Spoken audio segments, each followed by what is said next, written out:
भाई जो गुरु वचन पे डट गए, कट गए फंद 84। मच्छरों से बचाने के लिए ये 1990 के आसपास की बात है। 2 साल नाम दिए गए थे। उसके बाद तो इतनी दृढ़ता आ गई, हे भगवान सचमुच मालिक हुआ। तो ये कोई न कोई ऐसा झटका आपको सबको देता है ताकि आपका विश्वास दृढ़ हो। तो बच्चों, गरीबदास जी कहते हैं कि वहां पर सब सुख से रहते हैं, मौज मस्ती खूब खेलते कूदते सारे अंश।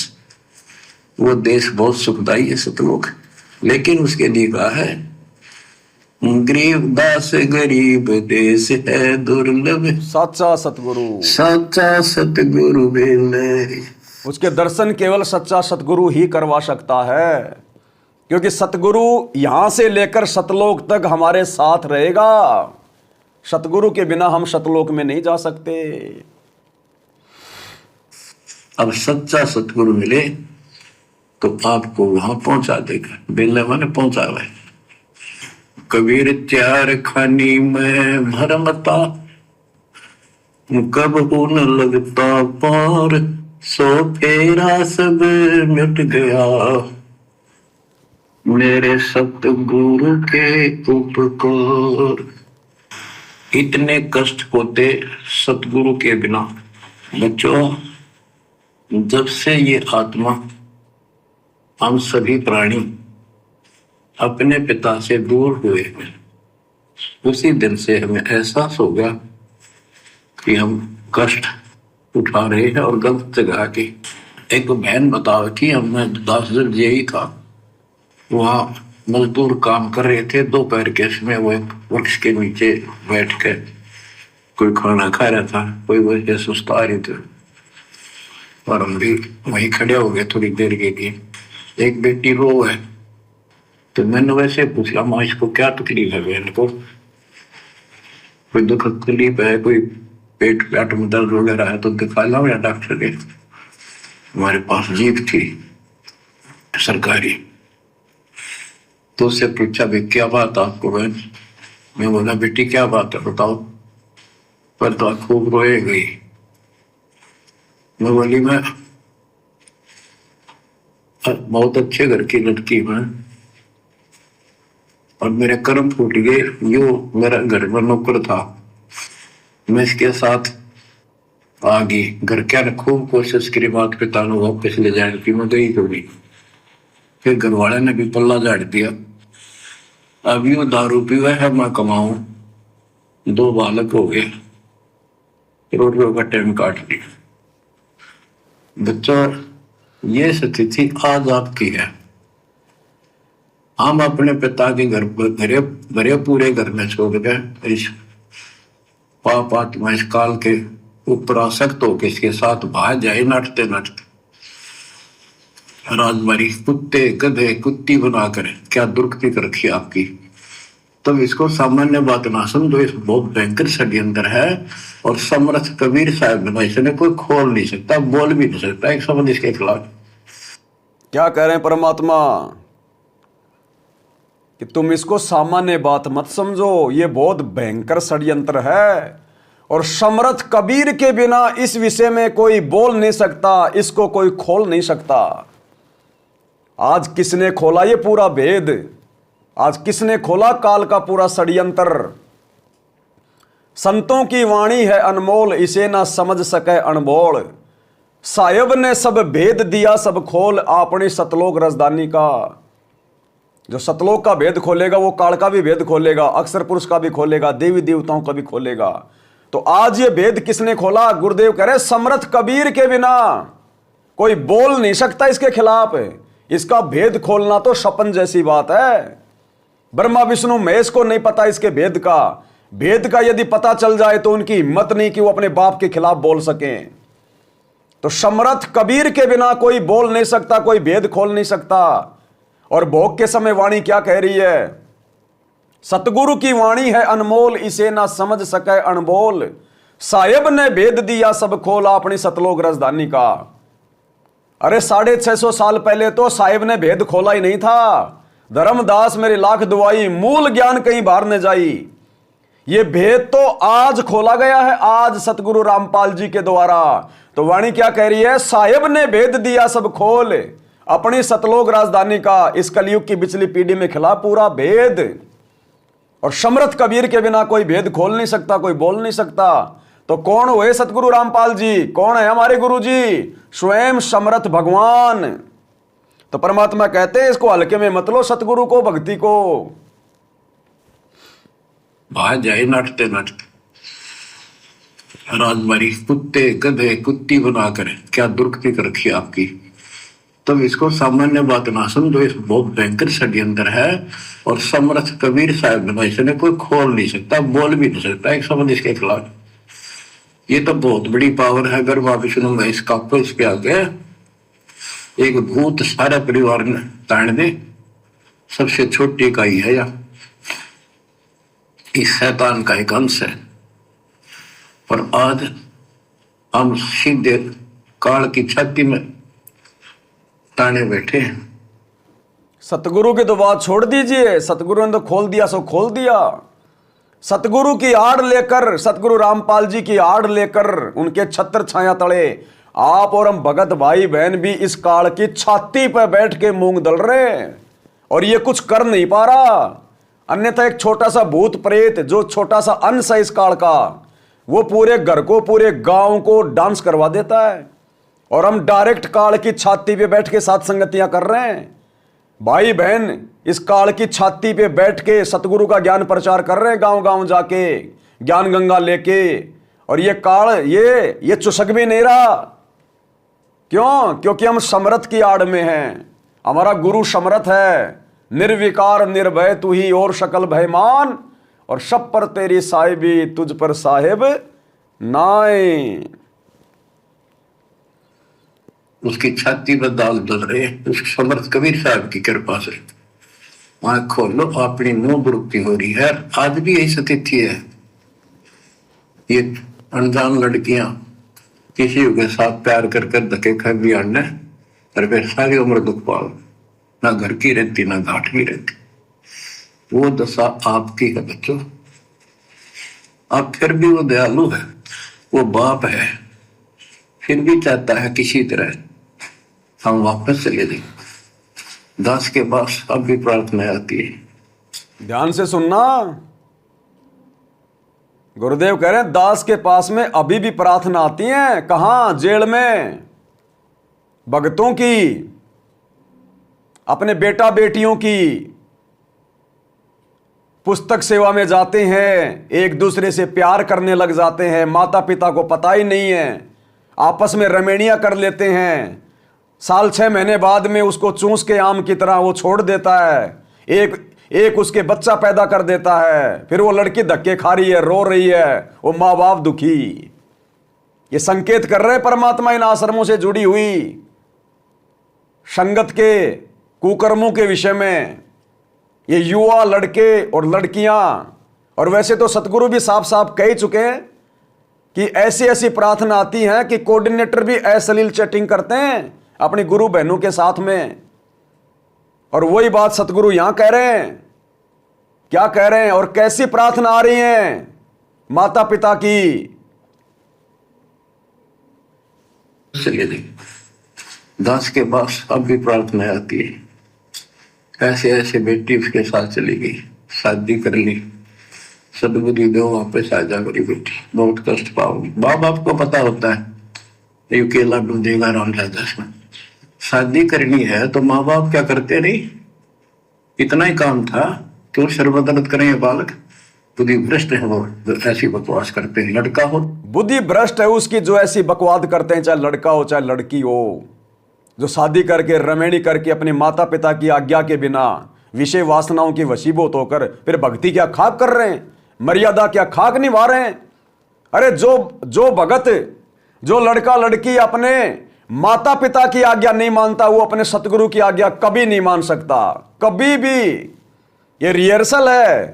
परमात्मा ने माता पिता को छोटा गुरु बनाया, छोटा गुरु। और जो अपने छोटे गुरु, अपने पालक माता पिता की आज्ञा नहीं मानता, वो अपने उस बड़े गुरु सतगुरु रामपाल जी भगवान को कभी भी सीरियस नहीं ले सकता। ये परमात्मा रिहर्सल करवा रहा है। जब हम अपने घर में माँ बाप की इज्जत नहीं कर रहे, उनकी आज्ञा में नहीं चल रहे, सतगुरु की क्या हम खा की इज्जत करेंगे? केवल दिखावा करेंगे, औपचारिकता करेंगे, जो भक्ति मार्ग में नहीं चलता। तो गुरुदेव कह रहे माता पिता क्या शादी नहीं करते क्या? थोड़ा धैर्य रखो, ठंडा खाओ, ठंडा, ज्यादा गर्मी ठीक नहीं है। और जिसके भाग्य में परमात्मा ने कोई लड़की लिखी हुई है, तो माता पिता नहीं चाहेंगे तो भी उसकी रमणी होगी। तो फिर किस बात की टेंशन, किस बात की चिंता? अपने गुरु की रजा में राजी रहना चाहिए ना। क्या सतगुरु को नहीं पता? तेरे माँ बाप से पहले पता है तेरे गुरु को कि तेरी रमणी होगी या नहीं होगी, तेरे हित में रमणी है या नहीं है। तो भाई बच्चों को जल्दबाजी नहीं करनी चाहिए, जबरदस्ती नहीं करनी चाहिए। आगे चल के फिर दुख भी उठाएंगे, परेशान भी हो जाएंगे। अब आपको पता होता है ये केला लड्डू देगा राम राजा। शादी करनी है तो माँ बाप क्या करते नहीं, इतना ही काम था। क्यों शर्मदर्द करें ये बालक, बुद्धि भ्रष्ट है वो, ऐसी बकवास करते हैं। लड़का हो तो लड़की। इसी प्रकार हम बुद्धि भ्रष्ट थे, बड़े पूरे करते ठोकर मार गए इस कंगाल के साथ है। बच्चों आंख खोल लो, अब भी समझ जाओ। बच्चों आंख खोल लो, अभी भी समझ जाओ, क्योंकि अभी भी परमात्मा की लीला पूरी होने में कुछ समय है।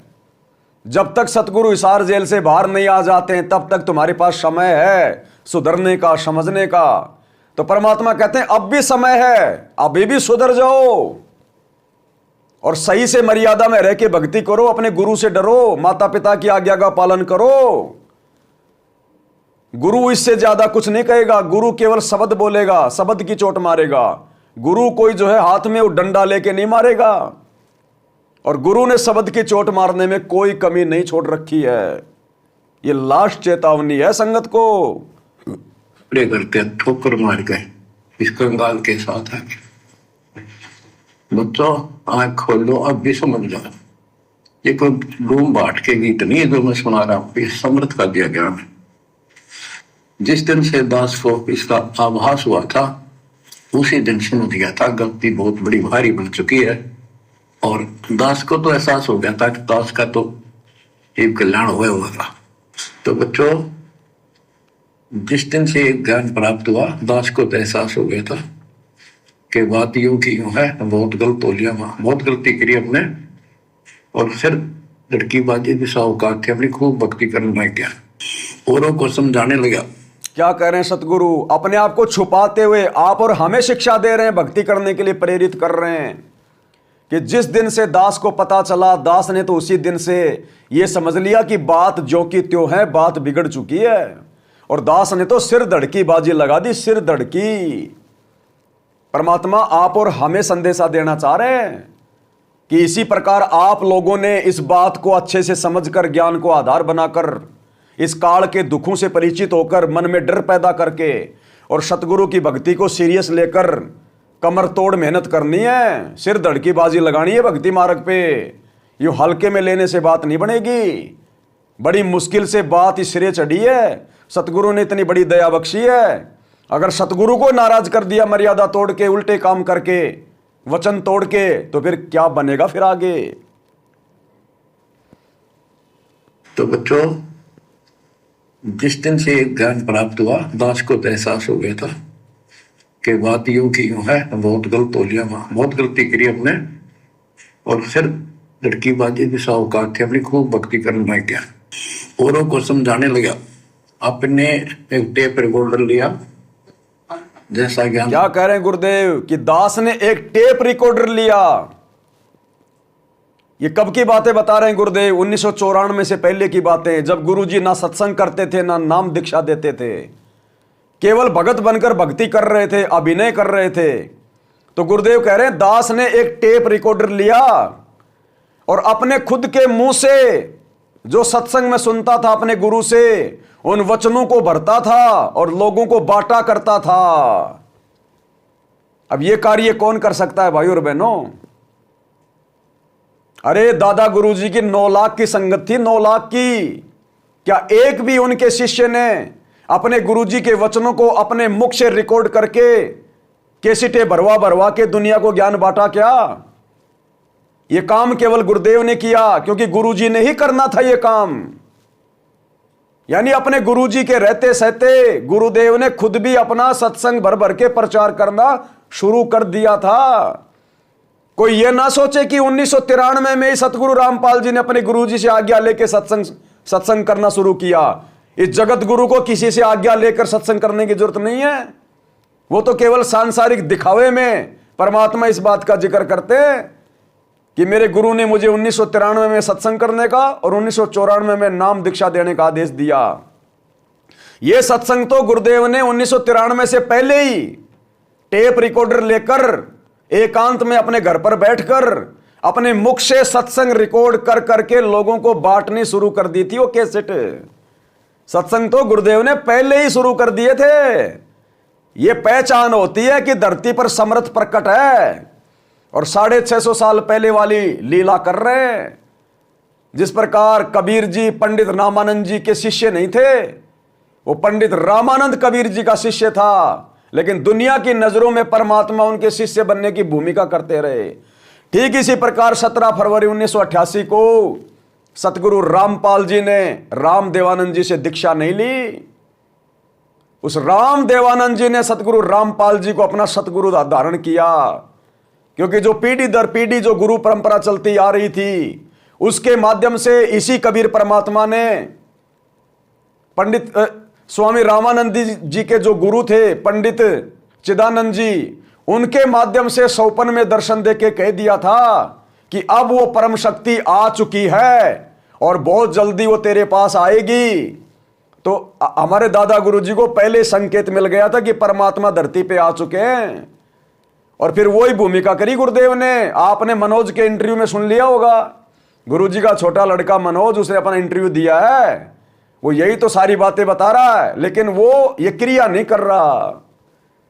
अरे आप और हमें तो अब पता चला, उसको तो 30 साल पहले पता था इन बातों का, लेकिन वो आज तक अपने गुरु को परमात्मा की दृष्टि से नहीं देख पाया, अपने बाप को भगवान की दृष्टि से नहीं देख पाया, और हमें शिक्षा दे रहा आज इंटरव्यू देकर कि ये तो 650 साल पहले वाली लीला चल रही है। मेरी आंखों के सामने जब मैं और मेरे पिताजी दादा गुरुजी के पास गए, तो दादा गुरुजी के चरणों में मेरे पिताजी अर्थात संत रामपाल जी बैठ गए, और दादा गुरुजी ने कहा कि नहीं नहीं नहीं, आप ऊपर आओ, आपकी जगह ऊपर है, मेरी जगह नीचे है। उसने क्या क्या बातें बताई हैं। तो भाई और बहनों, वो इंटरव्यू भी परमात्मा ने आप और हम सत्सेवकों के विश्वास को दृढ़ता प्रदान करने के लिए उसके मुख से निकलवाया है। नहीं तो 30 साल हो गई, गुरुजी के छोटे बेटे ने आज तक कभी इंटरव्यू नहीं दिया, और 30 साल की बातें उसको कैसे याद रहेंगी, वो बचपन की यादें। परमात्मा ने उसको सद्बुद्धि दी, उसके मुख से ये शब्द निकलवाए, ताकि साथ संगति में कही जाने वाली बातों पर भगत भाई बहन विश्वास करें और उनका दृढ़ विश्वास हो। तो हमारा ही विश्वास बढ़ा उसके इंटरव्यू से। आश्रम वाली संगत पे कोई फर्क नहीं पड़ा, गुरुजी के परिवार पे कोई फर्क नहीं पड़ा। वे तो आज भी उस दाढ़ी मूंछ वाले नकली जो है उस कबीर को ही भगवान मान के पूज रहे हैं, और गुरुजी को केवल एक मानुष मान रहे हैं।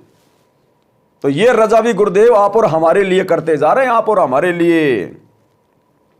तो क्या कह रहे हैं गुरुदेव कि दास जब केवल भगत था और टेप रिकॉर्डर लाकर कैसेट भर भर के अपनी आवाज में जो है ये सत्संग रिकॉर्ड कर करके और लोगों को बांटा करता था, यानी सत्संग गुरुदेव ने पहले शुरू कर दिए थे।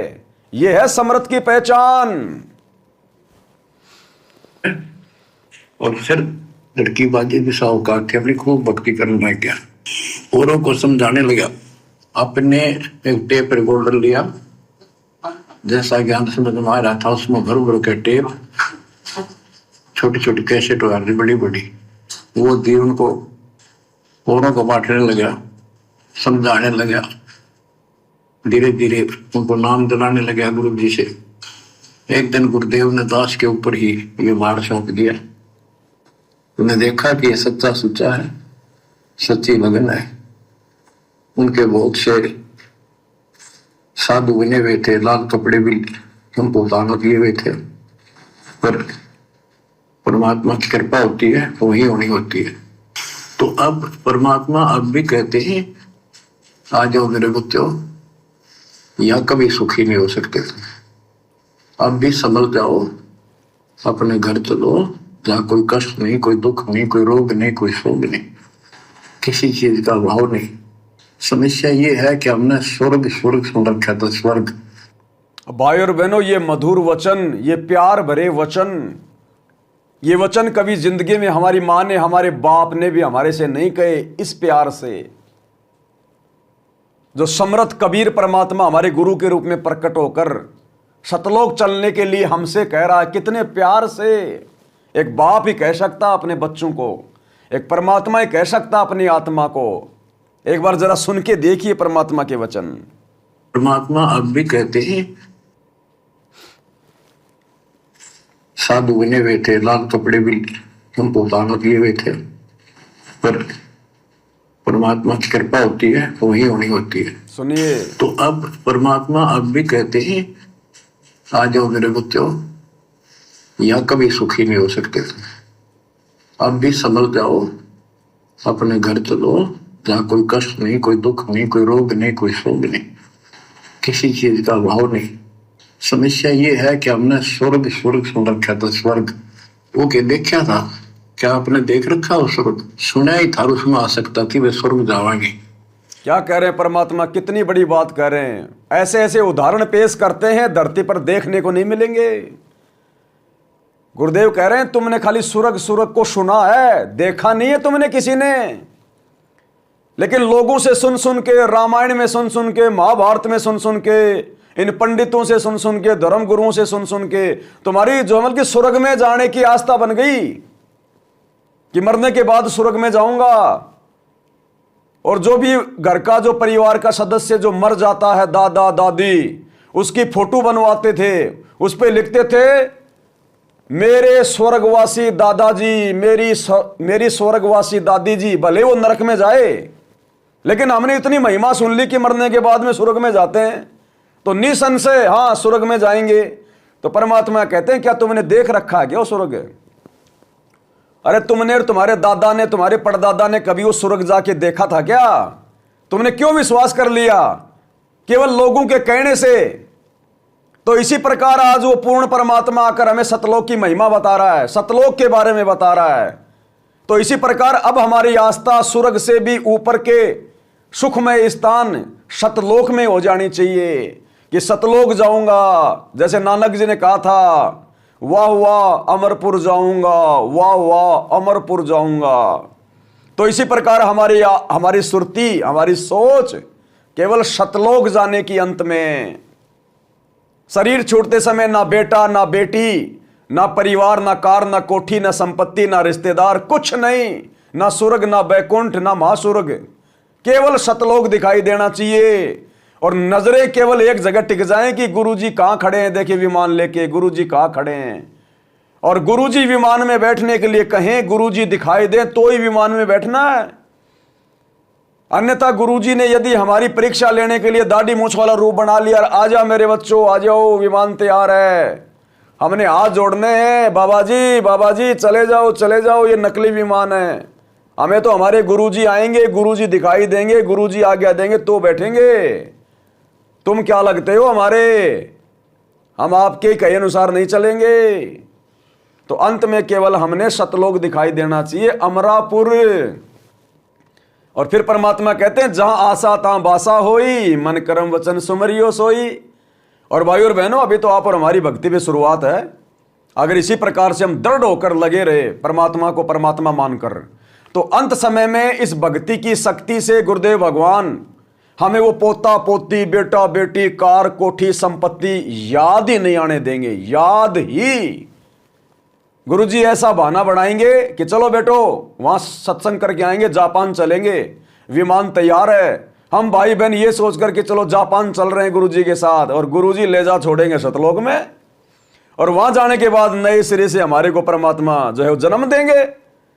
अब जैसे हम पिछले जन्म में कहां थे हमें आज याद ही नहीं, भूल गए, तो ऐसे फिर परमात्मा सतलोक में जा टेकेगा, हमें याद ही नहीं रहेगा हम कोई धरती पे थे या कहीं नरक में थे, स्वर्ग में थे, बस नया जन्म हो गया हमारा।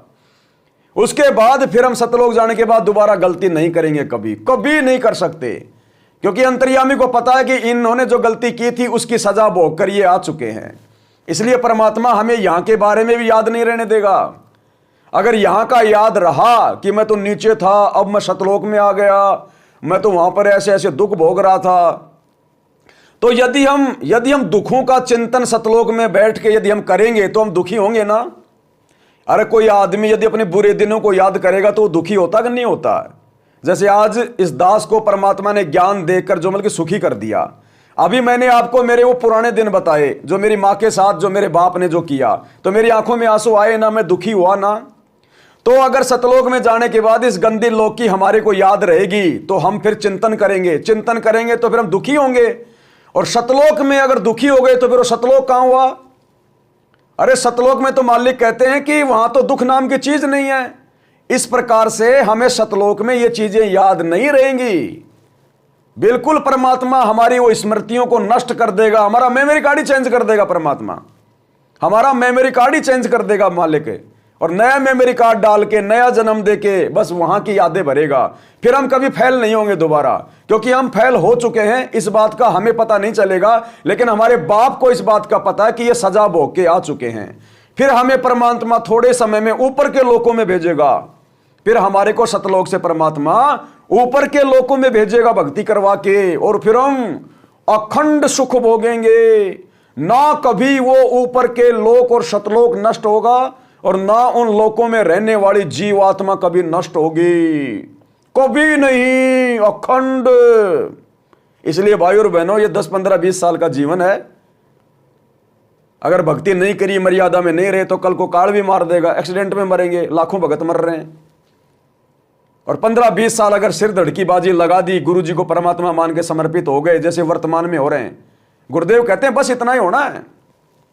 जैसे वर्तमान में हम सत्सेवक भाई बहन संघर्ष कर रहे हैं, गुरु को परमात्मा मान रहे हैं, भोग लगा रहे हैं, मर्यादा तोड़ने से हम डर रहे हैं, तो गुरुदेव कहते हैं बस हमने केवल इतना ही समर्पित होना, केवल इतना ही हमारी बात बन जाएगी। दास आपको एक छोटी सी ऑडियो सुनाता है कि सात संगति से जुड़ने के बाद और गुरुदेव भगवान का ये अमर ज्ञान हमारे हृदय में समाने के बाद किस कदर हम भगत भाई बहन चिंतित हो उठे हैं। अब हमें डर लगने लगा है कि परमात्मा शौपन में भी कोई गलती ना हो जाए, शौपन में भी। रामपाल जी पर दास के पास में 4-5 रोज पहले एक बहन की छोटी सी ऑडियो आई, और बहन रो रही है, चिंतित है कि मेरे से जो कर्म हो गया है, कहीं मेरी मर्यादा तो नहीं टूट गई, कहीं मेरे गुरुजी मेरे से नाराज तो नहीं हो जाएंगे, भैया मेरी तो बात बिगड़ जाएगी, आप मुझे इसके बारे में कुछ बताओ।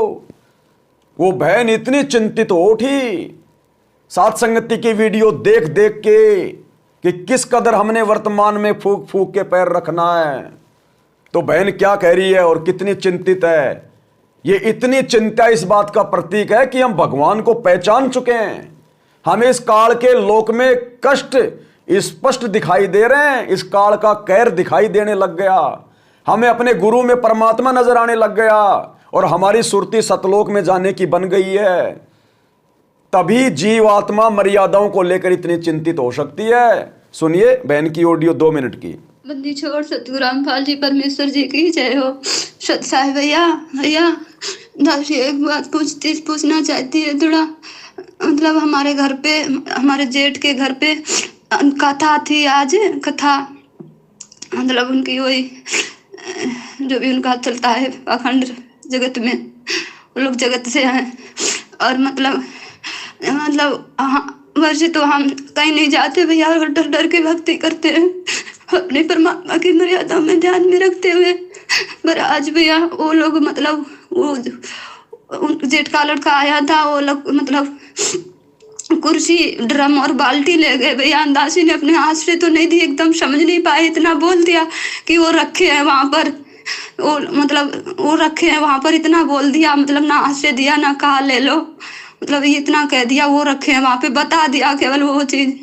तो भैया वो लोग ले गए उठाकर वो, मतलब फिर हमें एकदम समझ में आया बाद में भैया कि हमने अनुपासना में लगता मेरा सहयोग हो गया भैया। क्या मेरी मर्यादा टूट गई क्या भैया?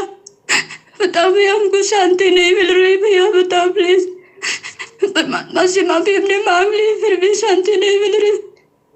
ऑर्डर रखता है परमात्मा ने, अभी आरटीओ आई है, कहा है बच्चों तुम्हारी अग्नि परीक्षा चल रही है। भैया अगर क्या फिर अभी से बड़ी मर्यादा टूट गई है, सहयोग कर दिया हमने अनुपासना में, क्या भैया बताने की कृपा करो भैया, क्या करूं मैं। परमात्मा से माफी मांग ली, फिर भी मांग शांति नहीं मिल रही भैया, प्लीज बता दो। इतना ही बोला, वो बता दिया, वो सामान वहां पर रखी है केवल, वो ले गए कुर्सी और बाल्टी और ड्रम। भैया लग रहा मेरा सहयोग हो गया, क्या भैया करो भैया, क्या मेरा हो गया सहयोग। विशेष मर्यादा टूट गई, परमात्मा माफ नहीं करेंगे भैया।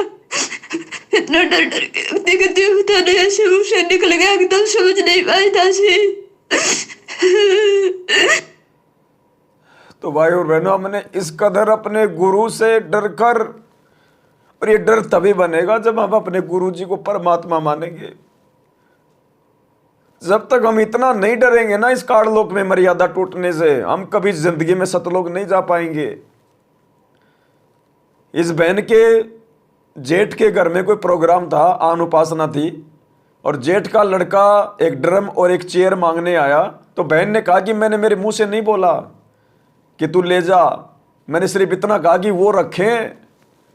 और बाद में बहन को ध्यान आया कि भाई गलत काम करना और गलत काम में सहयोग करना दोनों तो माँ बाप के भागी हैं। फूट फूट के रोने लग गई, अंदर से खलबली मच गई, आत्मा बिल्कुल विचलित हो गई। इसको कहते हैं सतगुरु के सत्संगों का असर, सतगुरु के प्रवचनों का असर, साध संगति का असर। इसी कदर हमने अपने सतगुरु को प्रसन्न करना है, इतनी सावधानी रखनी है। जैसे माता गर्भ में राखे यत्न बनाए, ठेस लगे तो छिन्न होए तेरी ऐसी भक्ति जाए। यह है पतिव्रता पद की भक्ति। तब फिर परमात्मा कहता है पतिव्रता जमी पर ज्यों ज्यों धरे पांव, समर्थ झाड़ू देत है ना काटा लग जाए। तब हमारी बात बनेगी। भाई और बहनों, ये भक्ति मजाक में लेने से बात नहीं बनेगी, सतगुरु को हल्के में लेने से बात नहीं बनेगी। अरे आश्रम वाले भाई बहनों ने देखा देखी में, गुरु जी के परिवार ने, कोऑर्डिनेटर ने कितनी बड़ी बड़ी पहाड़ जैसी गलतियां कर दी, और उनको जरा सा पश्चाताप नहीं है, उनको जरा सा इस बात का कोई मलाल नहीं है कि हमने इतनी बड़ी गलती कर दी। राजनीति, स्टेडियम, गुंडों की सीबीआई जांच, 5-5 लाख रुपए, आरक्षणबाजी, दुनिया भर का पाखंड ड्रामा, और उनको जरा सी चिंता नहीं, उल्टा दांत निकालते हैं। इसको कहते हैं काल प्रेरणा। और सत्सेवक भाई बहन, केवल इतनी सी बात को लेकर जीना आराम हो गया कि भगवान कहीं मेरा ये जीवन मेरा बर्बाद तो नहीं हो गया, कहीं मेरा गुरु मेरे से नाराज तो नहीं हो गया। तो भाई और बहनों, दास बहन को हल्का फुल्का जवाब उस समय दिया, लेकिन परमात्मा ने प्रेरणा की कि बेटा कभी लाइव आए और ऐसा कोई समय आए तो सभी भाई बहनों को ये बात बताना। तो परमात्मा है भैया, करे करावे साइया, मन में लहर उठा, दास की औकात नहीं है। अचानक से ये विषय आया तो दास को याद आ गई। देखो भाई और बहनों, परमात्मा कहते हैं गलत काम करना और गलत काम में सहयोग करना दोनों ही वैसे तो पाप के भागी बनाते हैं, लेकिन कई बार क्या होता है कि हमारी इच्छा नहीं होती, हमारी मनसा ऐसी नहीं होती है, लेकिन कई बार हमसे वो गलती जो है वो अनजाने में बन जाती है। अब ये जो गलती बहन ने की है तो ये गलती, लेकिन ये जानबूझ के की गई गलती नहीं है, ये अनजाने की गलती है। बहन को बाद में याद आया कि मेरे से गलती बन गई, तो ये जानबूझ के नहीं हुआ, ये अनजाने की गलती है। और अनजाने की गलती सतगुरु माफ करता है 100 बार, लाख बार। लेकिन जानबूझ के अगर आप गलती करोगे, जैसे हमारे गुरु भाई बहन कर रहे हैं आश्रम वाले, उनको वीडियो बना बना के समझा रहे हैं, गुरुजी के सत्संगों से प्रमाण दिखा रहे हैं कि गुरुजी राजनीति से नाराज होते हैं, ये लोगों के साथ में जाके ना बैठो उनके धरनों पे, आरक्षणों में, गुंडों की सीबीआई जांच, स्टेडियम क्यों बना दिया, हॉस्पिटल क्यों खोल रहे हो। लेकिन इन लोगों को कोई असर नहीं पड़ा। इनकी गलतियां जानबूझ के की जाने वाली गलतियां हैं, जिनसे सतगुरु वास्तव में नाराज होता है। तो वैसे तो ये गलती है बहन ने जो की है ये, क्योंकि परमात्मा ने सत्संग में बताया कि एक समय एक जो कसाई था वो गाय के पीछे दौड़ रहा था, गाय को पकड़ के मारने के लिए। और एक व्यक्ति, एक साधु वहां बैठा हुआ था, गाय उस कसाई की आंखों से ओझल हो गई, अचानक से साइड मार गई। अब वो साधु था, उससे उसने पूछा कसाई ने कि भैया तूने गाय को देखा क्या? अब कसाई को इस बात का पता था कि ये कसाई है और ये क्यों गाय के बारे में पूछ रहा है, पता था उसको। उसने अपने मुंह से नहीं बोला, केवल हाथ से इशारा कर दिया कि गाय उस तरफ गई है, केवल इशारा किया।